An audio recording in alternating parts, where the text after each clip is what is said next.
अभी रिसेंटली एक मेटा का एक चश्मा लॉन्च हुआ। कुछ हज़ार का प्रोडक्ट बना है अभी, मतलब 1000 प्रोडक्ट बने हुए हैं। उसमें क्या है कि बेसिकली आप चश्मा जैसे ही लगाएंगे, आपको सामने जैसे आयरन मैन का जो आपने चश्मा देखा है एकदम एग्जैक्टली वैसे ही, ऑल्दो उस लेवल पे नहीं है बट ऑलमोस्ट वहाँ पे कह रहे हैं कि पहुँच जाएंगे। 10th वर्जन जो है, 11th वर्जन है, हम पहुँचेंगे उसमें। मतलब नेक्स्ट 5 से 7-8 साल में कुछ बहुत ही भयानक लेवल पे बेहतरीन होने वाला है। तो बड़ा ही अच्छा एक टेक्नोलॉजी अब चालू हुई है चश्मे वाली। तो अब मेरा सिंपल सा इसमें कहने का ये मतलब है कि ठीक है, लास्ट पॉडकास्ट में अगर आपने सुना होगा तो मैंने कहा था कि अगर कोई भी पावरफुल चीज़ आती है, तो अभी मार्क का अगर आप इंटरव्यू देखें, मार्क ज़करबर्ग का, तो आप देखें कि वो कह रहे हैं कि हमें ना एक आदमी को ना प्रेजेंट करना है सामने। जैसे कोई लड़की, हम जैसे बैठे, आप जैसे बैठे हो एक रूम में, चश्मा लगा लिए, सामने लड़की हॉलोग्राम बन जाएगा लड़की का, है ना। मतलब लड़की सामने आपके बैठी हुई है, आपकी गर्लफ्रेंड, आप उससे बैठ के जैसे अभी फ़ोन पे बात करते हैं वैसे सामने लड़की बैठ के बात कर सकते हैं।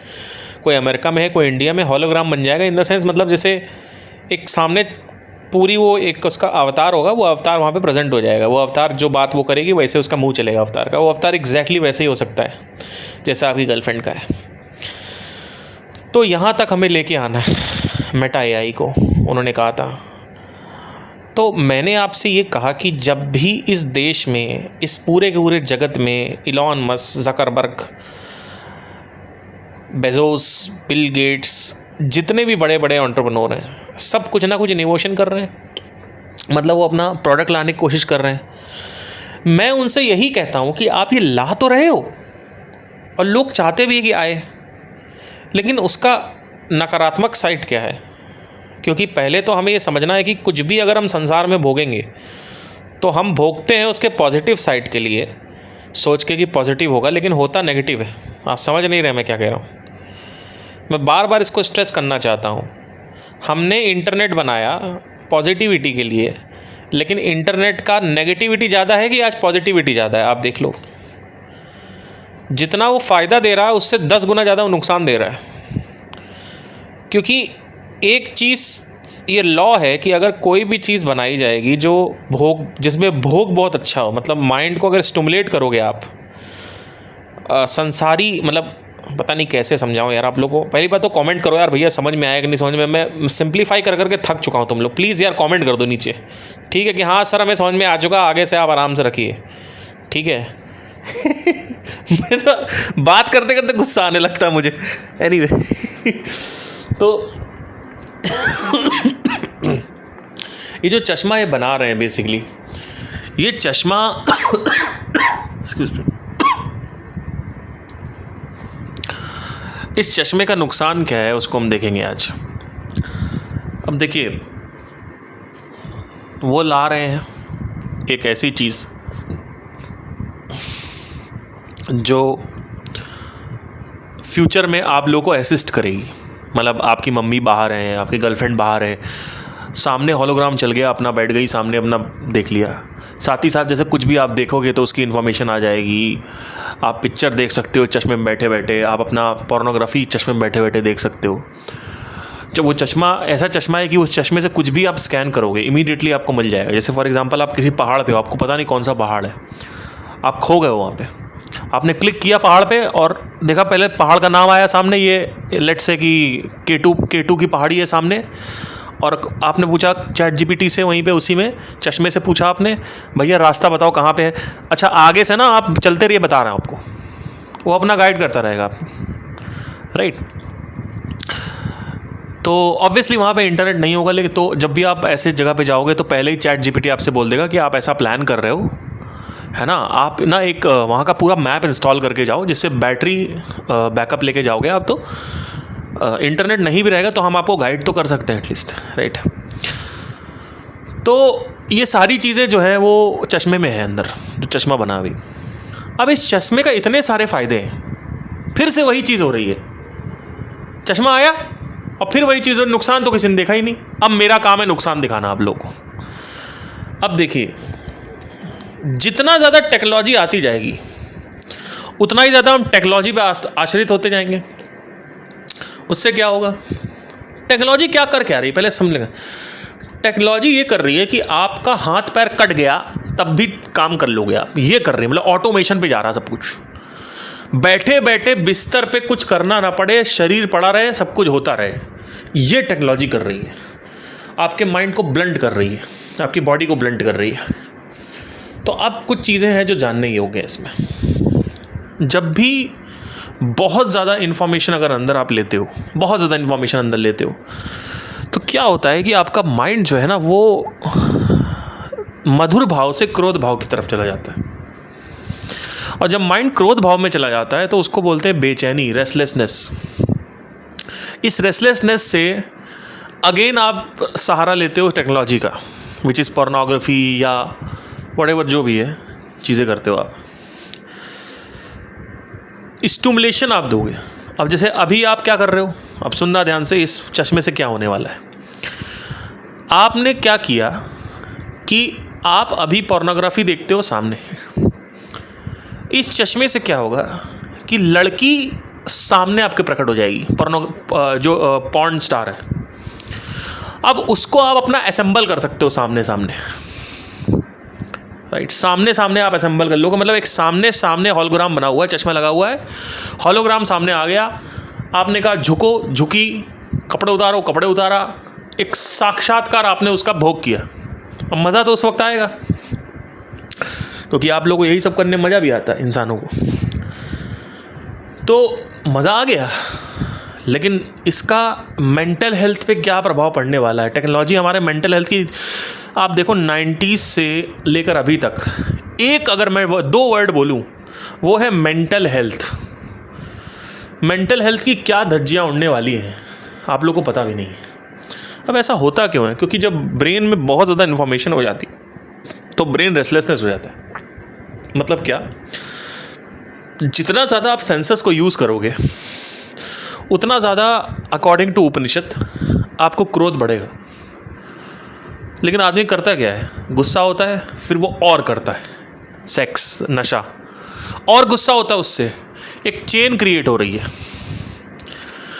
अब जब ज़्यादा वायलेंस हो जाता है, जब मतलब ज़्यादा गुस्सा आता है तो हिंसात्मक चीज़ें होने लगती हैं, गुस्सा होता है, इसलिए रिलेशनशिप चल नहीं रहे। अभी ये सिर्फ यहाँ तक आया है कि रिलेशनशिप नहीं चल रहे हैं, दोस्तियाँ नहीं टिक रही हैं। अगले 20 से 30 साल में आप किसी से बात कर रहे हो, आपने किसी के अंदर खंजर भोंक दिया, कोई नॉर्मल चीज़ हो जाएगी। आप ये समझ लीजिए, इतनी भयंकर चीज़ है ये। तो जब भी टेक्नोलॉजी का सदुपयोग आएगा, उसका दुरुपयोग भी आएगा साथ में। और दुरुपयोग कुछ नहीं, मेंटल हेल्थ। जितना ज़्यादा AI आगे बढ़ता जाएगा उतना ज़्यादा आपकी मेंटल हेल्थ ख़राब होती जाएगी, फिजिकल हेल्थ भी ख़राब होगी, राइट। तो अब इसमें करना क्या है? आपको रोज़ कम से कम 2 घंटा बैठ के साधना करनी है, मिनिमम 2 घंटा। आपको शुरू में 10-15 मिनट बैठोगे आप, ठीक है। आप पूरे दिन कुछ भी करो, कितना भी गैजेट यूज़ करो, चश्मा यूज़ करो AI वाला, आप कुछ भी करो, लेकिन आपको वो डेटा जो ऊपर इतना आपने गैदर कर रखा है अपने अंदर, उस डेटे को झाड़ू लगाना है। कहाँ से? चेतन मन से, सब कॉन्शियस माइंड से। अब उससे क्या होता है कि आपका जो इन्फॉर्मेशन है, साधना से क्या होता है, इन्फॉर्मेशन जो होती है आपकी, यानी जो कॉन्शियस माइंड यानी चेतन मन पे जो इन्फॉर्मेशन होती है वो क्लियर हो जाती है। गुस्सा आता इसी वजह से है इंसान को, मनुष्य को गुस्सा इस वजह से आता है क्योंकि मनुष्य के अवचेतन में अगर कोई इन्फॉर्मेशन पड़ी है, कोई दिक्कत नहीं है। अवचेतन तो अनलिमिटेड है, वो अपना डिलीट करता जाएगा माइंड। जब कोई अवचेतन में, आप देखो ना, अगर आप अभी 1 हफ्ते पहले आप क्या कर रहे थे बताइए? सुबह आपको याद नहीं याद? क्यों? जानबूझ के डाला जाता है, आप समझ नहीं रहे हो। आपको कल का याद होगा आपने क्या किया, परसों का याद होगा, लेकिन 4 दिन पहले का याद नहीं होगा। कैसे? उसका रीज़न ये है कि माइंड आपका ऐसे काम करता है कि आपने कुछ इन्फॉर्मेशन अंदर डाली, वो इन्फॉर्मेशन पहले कॉन्शियस मन में जाती है, यानी कॉन्शियस माइंड पर रहती है। 2 माइंड है, और उसके बाद कॉन्शियस माइंड से सबकॉन्शियस तक जाने में उसको काफ़ी टाइम लगता है। तो गुस्सा जो आता है, जो रेस्टलेसनेस है, जो दुख है, इतना ज़्यादा वो क्रिएट होता है वो एआई से। आप देखो ना, अगर आप सोशल मीडिया से आप क्या कर रहे हो, आप अपने सेंसेस को बम्बार्ड कर रहे हो इन्फॉर्मेशन से। अगर आप पूरे दिन खाली रहो, सिर्फ मोबाइल ना चलाओ, टीवी मत देखो, सिर्फ बाहर बैठो, शुद्ध हवा में बैठो। गाँव के लोग देखो खुश हैं। गाँव के लोग खुश क्यों हैं? उसका सबसे बड़ा कारण ये है, गाँव के लोग इसलिए खुश हैं क्योंकि गाँव वाले जो होते हैं उनके पास मोबाइल नहीं, इन्फॉर्मेशन नहीं है। अब जब इन्फॉर्मेशन उनके पास नहीं है तो क्या होगा? सेंसरी बम्बार्डमेंट कम है। सेंसरी बम्बार्डमेंट कम है तो कॉन्शियस माइंड पे जो इन्फॉर्मेशन है वो कम है। कॉन्शियस माइंड पे इन्फॉर्मेशन ही नहीं जा रही तो अवचेतन में क्या जाएगी? जाएगी नहीं।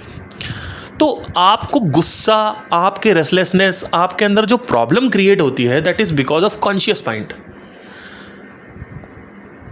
दो इन्फॉर्मेशन पहले कॉन्शियस माइंड में जाती है सेंसेस के थ्रू, फिर जाती है वो सबकॉन्शियस में। तो साधना झाड़ू लगाती है।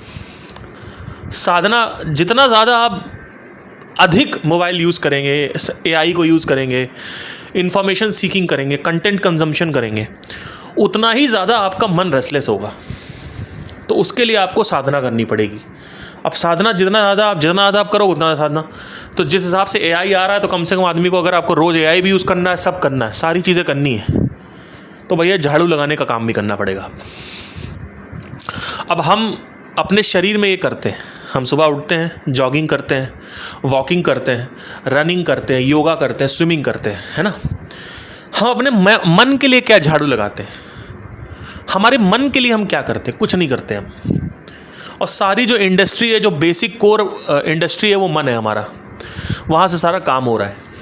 लेकिन आपने क्या किया? आउटर इंडस्ट्री पे काम कर रहे हो, फिजिकल पे। मन पे काम करने का मतलब है सिर्फ और सिर्फ मेडिटेशन करना। अब जब ये क्लियर हो जाएगा, आपका मेडिटेशन क्लियर हो गया आप, तब जाके ये एआई जो है आपके ऊपर हावी नहीं होगा, आपके जीवन में मधुरता आएगी। अब इसके और रिपरकशंस क्या हैं?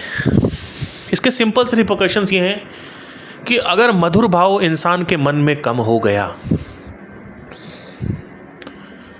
अगर मधुर भाव इंसान, दो भाव होते हैं मन के, एक है करुणा और एक है क्रोध। अब करुणा यानी मधुर जो है, मधुरता यानी करुणा जब कम हो जाती है मन में तो क्या होता है? आप सुनना ध्यान से। एक तो है क्रोध बढ़ता है, वो तो मैंने बता दिया आपको। दूसरी चीज़, जीव जंतुओं, पेड़ के प्रति जो वाइब्रेशंस हैं नेचर की, वो फील होना बंद हो जाएगी। तो आप निर्दयी होते जाओगे, सैडिस्टिक होते जाओगे आप, ठीक है। ये एक चीज़ है। दूसरी चीज़, आप कितना भी नेचर में चले जाओ, चाहे कितने घने से घने जंगल में चले जाओ, घने से घने पहाड़ों पे चले जाओ, आपको कुछ भी फील नहीं होगा। आप दिल्ली में जैसे बैठे हो, जो आपको फील होगा दिल्ली में, वही आपको पहाड़ों पे फील होगा। क्योंकि जो भी सेंसेशन आ रही है वो सिर्फ विजुअल आ रही है। जब आप किसी नेचर में जाते हो तो आपको दो जो टच सेंसेशन है, यानी जो वाइब्स होती हैं, वहाँ की जो वाइब्रेशंस होती है, जंगल की या पहाड़ों की वाइब्रेशंस होती हैं, वो फील होती हैं, तो उससे अच्छा लगता है। लेकिन अभी आपके पास किससे विजुअल है, और विजुअल एक ऐसी चीज़ है कि आपने पहाड़ को देखा, 2 मिनट के आप पहाड़ देखोगे, फिर आप बैठ जाओगे, आप पहाड़ को देखोगे ही नहीं। तो जब तक पहाड़ नहीं पहुंच रहे थे, पहाड़ पर पहुंचने की चेष्टा करोगे, जैसे ही पहाड़ पे पहुंचोगे वहाँ बोर हो जाओगे बैठ के, गुस्सा आएगा। क्यों? उसका रीज़न ये है, पहाड़ की वाइब्रेशंस फील नहीं हो रही है तुम्हें, यानी तुम्हारे मन में करुणा नहीं है, मधुर भाव खत्म हो चुका है। तो यही लोग जाके गांजा जलाते हैं, गांजा पिएंगे पहाड़ पे बैठ के, उससे कुछ होता नहीं है कुछ भी। इनफैक्ट जो पहाड़ पे रहते हैं वो भी गांजा पीते हैं। आप सोचो, कोई इंसान पहाड़ पे रह रहा है, वो भी गांजा पी, क्यों? क्योंकि पहाड़ सिर्फ देखने में 2 मिनट के लिए अच्छा लगता है। उसका जो वाइब्रेशन अगर आपको फील करनी है तो आपके अंदर क्रोध भाव कम होना चाहिए, मधुर भाव ज़्यादा होना चाहिए। अब ये मधुर भाव ज़्यादा कैसे होता है? हमारे आयुर्वेद में और उपनिषद में एक टर्म यूज़ किया जाता है, प्राण। तो जब आप मेडिटेशन करते हैं तो आपके अंदर प्राण घुसता है। कहाँ से? सहस्रार चक्र से। इससे क्या होता है, आपके अंदर जो एनर्जी है वो बढ़ती है। इसी वजह से कई लोग कहते हैं मेरे अंदर हीट आ रही है, सेक्सुअल ड्राइव बढ़ गई, प्यास लगती है मेडिटेशन करने के बाद, इसी वजह से होता है। ये प्राण जब अंदर शरीर में बढ़ता है तो कॉन्शियस माइंड की झाड़ू तो लगती है, साथ ही साथ मधुर भाव जो है वो इंक्रीज होता है। ये बाई प्रोडक्ट है। प्राण को जैसे ही आप बढ़ाओगे शरीर में, इसके कई बाई प्रोडक्ट्स होते हैं। पीनल ग्लैंड आपका डीकैल्सीफाई हो जाएगा, मेलाटोनिन अच्छे से रिलीज होगा, एंडोकैनोबिनाइड यानी जो आनंदामाइड मॉलिक्यूल है वो आपका सही से रिलीज होगा, ठीक है। ये सब बाई प्रोडक्ट है, लेकिन मेन जो जड़ है वो है प्राण। तो प्राण बहुत ज़्यादा बढ़ जाते हैं तो अंदर से बाहर का प्राण भी फील होने लगता है। तो पहाड़ में क्या है, कॉन्सनट्रेटेड प्राणा होता है। सेम चीज़ कॉन्सनट्रेटेड प्राण जो होता है जंगल में होता है। तो जब आप जंगल में जाते हो और मेडिटेशन नहीं करके जाओगे आप, तो क्या होगा, आपको जंगल की वाइब्स वाइब्रेशंस फील नहीं होंगे। तो ये पूरा का पूरा तरीका है जीवन को मधुर करने का। आपके पास जीवन में दो चॉइसेस होती हैं, या तो आप अपने जीवन को क्रोधमय बना दो, जो कि दिल्ली वालों के साथ हो गया है। अगर आप दिल्ली मुंबई में रहोगे तो आप देखो सबसे ज़्यादा जो गुस्से वाले होते हैं वो ऑटो वाले होते हैं। सबसे ज़्यादा गुस्से वाले जो होते हैं वो BMW वाले होते हैं। इनके अंदर एक इरिटेशन है, एक खुरचन मची हुई है। क्यों? क्योंकि ये सबसे ज़्यादा इनकी ज़िंदगी में फ्रस्ट्रेशन बहुत होता है, और ये दिल्ली में रहते हैं। दिल्ली के जो लोग हैं और मुंबई के जो लोग हैं, जो मेट्रोपॉलिटिशियन सिटी हैं, जो पॉलिटन, इसमें सबसे ज़्यादा आपको क्रोध मिलेगा। उसका रीज़न यही है, एक तो ऑफिस का स्ट्रेस, बहुत सारी चीज़ें हैं। पर इनके जीवन से अगर ऑफिस छीन भी ले, इनको अच्छी लाइफ भी दे दे, तो भी ये अपनी बीवी को मारेंगे, अपने दोस्तों को मारेंगे, सड़क पे लड़ाइयाँ करेंगे। इनके अंदर फ्रस्ट्रेशन भरा हुआ है। क्यों? एक्स्ट्रा सेंसरी बम्बार्डमेंट हो गई। बहुत बम्बार्डमेंट है भाई साहब, नेक्स्ट लेवल बम्बार्डमेंट है। Vision bombardment, hearing bombardment, test bombardment, smell bombardment, bombardment पूरे time. Vision hear, vision hear, vision hear, vision hear, घुसता जा रहा। गांव में क्या है, लाइफ वहाँ पे सिंपल है। सिंपल का मतलब क्या, सेंसरी बम्बार्डमेंट नहीं है। तो कॉन्शियस माइंड जो है उसकी झाड़ू लगाना बहुत ज़रूरी है। अगर आप शहर में रहना चाहते हो, उसके झाड़ू साधना लगाएगा। अब यहाँ पे कोई भी कितना भी बड़ा गुरु हो यूट्यूब का, वो कहेगा कि आत्मज्ञान, उपनिषद पढ़ो और मेरे वीडियो देखो, और ये वो कितना भी बड़ा गुरु हो। आप दुनिया का जहाँ का कोई भी उपनिषद पढ़ लो, आप कितना भी आत्मज्ञान ले लो, भगवत गीताएं पढ़ डालो, आपके जीवन में 1% मधुरता अगर आ गई हो तो मेरे को बताना। 1% मधुरता नहीं आएगी, करके देख लो, प्रत्यक्ष प्रमाण करो। 3 साल उपनिषद पढ़ो, 3 साल, 3 साल किसी गुरु को सुनो, 3 साल गीताओं को पढ़ो, कुछ नहीं होने वाला। तुम जिस चीज के पीछे भाग रहे हो वो सुख है, और वो सुख जो है वो तुम्हें सिर्फ और सिर्फ मेडिटेशन से मिलेगा। तो मेडिटेशन जो है वो पहला चरण है आपके कॉन्शियस माइंड को झाड़ू लगाने का। अब इसका एक और फायदा है, क्रोध भाव तो खत्म होता ही है। जब शरीर में मधुर भाव बढ़ जाता है, यानी करुणा भाव जो है बढ़ जाती है, तो फोकस आपका वन शार्प हो जाता है, वन पॉइंटेड हो जाता है। तो यहाँ पे अटेंशन को भी अगर आपको एक जगह टिकाना है तो साधना की एक हेल्प मिल जाती है आपको। अब कौन सी साधना करें? कोई भी साधना करो। सबसे अच्छी साधना जो है अनहद साधना है, नंबर 1। नंबर 2, आज्ञा चक्र साधना भी कर सकते हो आप, लेकिन वो ज़्यादा कॉम्प्लिकेटेड आपको लगेगी तो मत रहने दो। उससे इंस्टेंट आज्ञा चक्र साधना जो है दैट इज इंस्टेंट, लेकिन उसमें क्या है कि आपको करुणा भाव जल्दी नहीं आएगा। अगर आपको करुणा भाव जल्दी लाना है तो अनहद साधना सबसे अच्छी साधना है।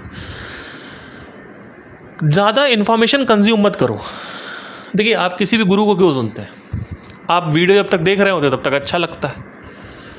जीवन में कोई परिवर्तन किसी का नहीं आता है। मांस छोड़ दिया, ये कोई परिवर्तन है? मांस तो मेरा दोस्त भी छोड़ चुका है, उसने कोई साधना वाधना नहीं करी, ना ही उसने कोई आत्मज्ञान के रास्ते पर चला हो। मेरा एक दोस्त है, उसने मांस छोड़ दिया। मांस छोड़ने के लिए आए थे क्या तुम यहाँ पे?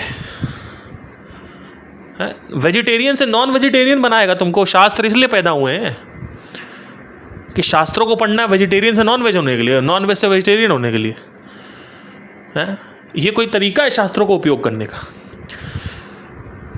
आपको बस ये डराया गया है कि पशु पक्षियों को मत मारो, पशु पक्षियों को मत मारो, नहीं मानना चाहिए, नहीं मानना चाहिए, नहीं मानना चाहिए। उस डर से आपने छोड़ा है, ठीक है। आपको रिमाइंड करा गया कि आप गलत कर रहे हो, आप पाप कर रहे हो, वो डर से छोड़ा है आपने। शास्त्रों में कोई नॉनवेज नहीं छोड़ देता शास्त्र पढ़ के कोई, ये बात ध्यान रखना। हाँ, एक चीज़ और भी है, जब आप साधना करते हो तो ऑटोमेटिकली आपका जो करुण भाव है बढ़ता है, तो आप ये नॉनवेज खाना ऑटोमेटिकली कम कर दोगे। पर अगर बहुत ज़्यादा आदत पड़ी हुई है तो उसके लिए फिर आपको कॉन्शियसली छोड़ना पड़ेगा, आपको कॉन्शियसली कि भाई नहीं, मैं गलत कर रहा हूँ, मैं नहीं पीऊँगा, राइट। तो ये चीज़ है। तो अब आई थिंक जितना मैंने बताना था हो गया। ये जो AI का चश्मा आ रहा है, अगले 5 साल में इससे जो विस्फोट क्रिएट होने वाला है उसको कोई रोक नहीं सकता है। Last but not the least, एक आदमी ने नीचे कमेंट किया, गॉड इज लाइट। गॉड कभी लाइट था ही नहीं। प्रकाश झूठ है, प्रकाश असत्य है। सत्य वो है जो पहले भी था, है और रहेगा, वो है अंधकार। पहले भी ब्लैक होल्स थे, अंधकार था, टाइम एंड स्पेस था, fabric of time and space. उसके बाद उसमें कुछ विस्फोट हुआ तो लाइट जल गई, सितारे आ गए। आपका मन जो है वो आपके कंट्रोल करने से सिर्फ स्टेबल होगा कुछ टाइम के लिए, मतलब ह्यूमैनिटी जो है। लेकिन प्रलय, डिस्ट्रक्शन जो है वो AI ही लेके आएगा और आपका खुद का मन लेके आएगा। कभी आपने सोचा है कि पूरी की पूरी प्रकृति आप पे डिपेंडेंट नहीं है, लेकिन आप प्रकृति पे डिपेंडेंट हो। लेकिन सोचो ध्यान से, आप एक ऐसी स्पीसीज़ हो, अगर आप मर जाओगे तो किसी को कुछ नहीं फ़र्क पड़ता है। लेकिन अगर एक शेर मार दिया आपने, उसको आपने एक्सटेंड कर दिया, उसको विलुप्त कर दिया शेरों को आपने, तो पूरे की पूरी फूड चेन हिल जाएगी, सब कुछ डिसरप्ट हो जाएगा। आपने सारे हाथियों को विलुप्त कर दिया, पूरी की पूरी फूड चेन डिसरप्ट हो जाएगी। आपने सारे इंसेक्ट्स को मार दिया, मॉस्किटोज़ को मार दिया, जितने भी इंसेक्ट कीड़े हैं, पूरी की पूरी, मतलब सब एक दूसरे पे को इंडिपेंडेंट है। पर नेचर ने हमें एक आउटसाइड द सर्कल रख दिया है। नेचर ने कहा है इन लोगों से कुछ नहीं लेना है। क्यों? क्योंकि हमारे पास एक फंक्शन हमें दिया गया है, हमें डिस्ट्रक्शन करने के लिए रखा गया है। नेचर का अल्टीमेट गोल डिस्ट्रक्शन है और उसको एक ऐसी स्पीसीज बनानी थी जो कि इस प्लैनेट को धज्जियां उड़ा दे, और वही आप करोगे।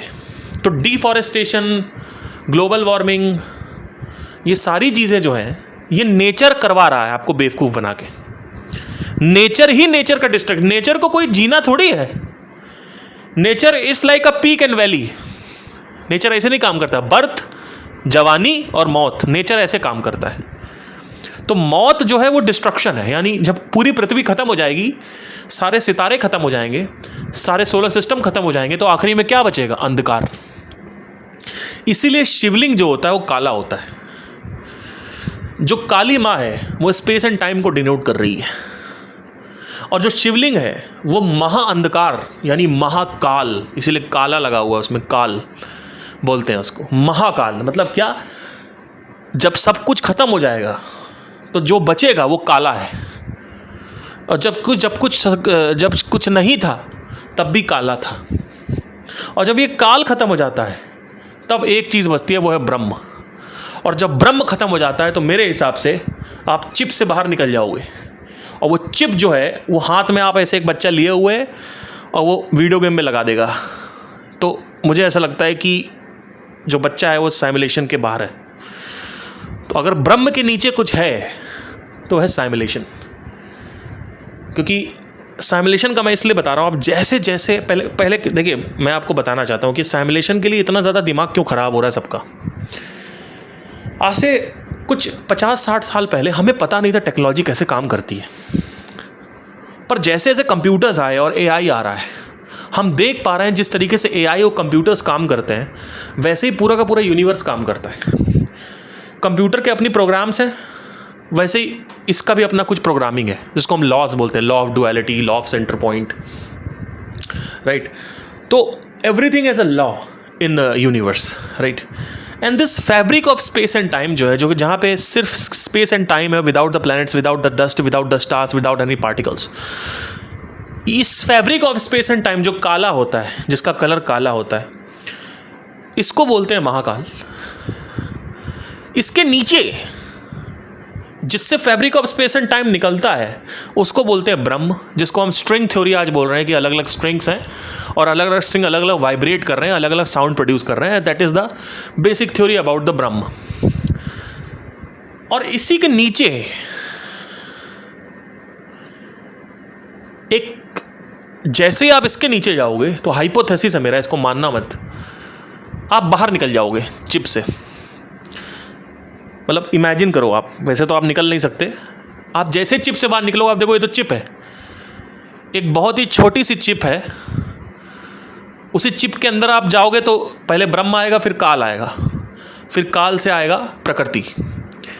ठीक है, तो ये है ब्रह्म काल प्रकृति, ब्रह्मा विष्णु महेश, राइट। लेकिन अगर आप जूम आउट करते हो पूरा का पूरा तो एक चिप है जो कहीं लगी हुई है, उस चिप के अंदर सब चल रहा है। इसका एक्चुअली रीज़न ये है कि जैसे जैसे हम आगे बढ़ते जा रहे हैं, जिस तरीके से एआई और कंप्यूटर्स काम करते हैं वैसे ही यूनिवर्स मोस्टली काम करता है। 95%, 99% एक लॉ है, ऐसे कंप्यूटर्स में भी लॉ है। उस लॉ को तोड़ा जाएगा तो बहुत सारी चीज़ें होती। आपको इसको मैं कभी बाद में समझाऊंगा, बट ये तो बहुत थोड़ा हाइपोथेटिकल हो जाएगा। बट अगर सिर्फ रियलिटी को देखें, जो उपनिषद कहते हैं वो देखें। उपनिषद में इसलिए नहीं बोला क्योंकि कंप्यूटर्स कैसे काम करते हैं हमें नहीं पता था। कंप्यूटर्स जो काम कर रहे हैं, जिस तरीके से दिखा रहे हैं हमें कंप्यूटर, हम ऐसे काम करते हैं। एआई जिस तरीके से काम करता है, और जब, क्योंकि मैं यूनिवर्स को भी अच्छे से ऑब्जर्व करता हूँ और कंप्यूटर्स को भी ऑब्जर्व करता हूँ, एआई को भी ऑब्जर्व करता हूँ, मुझे ऐसा लगता है कि बहुत ज़्यादा सिमिलैरिटी है यूनिवर्स और कंप्यूटर्स में, एआई में, बहुत ज़्यादा। इनफैक्ट अगर आप देखें तो एक सिमिलैरिटी नहीं है, हज़ारों सिमिलैरिटी है। बट एनीवे, चलिए, थैंक यू।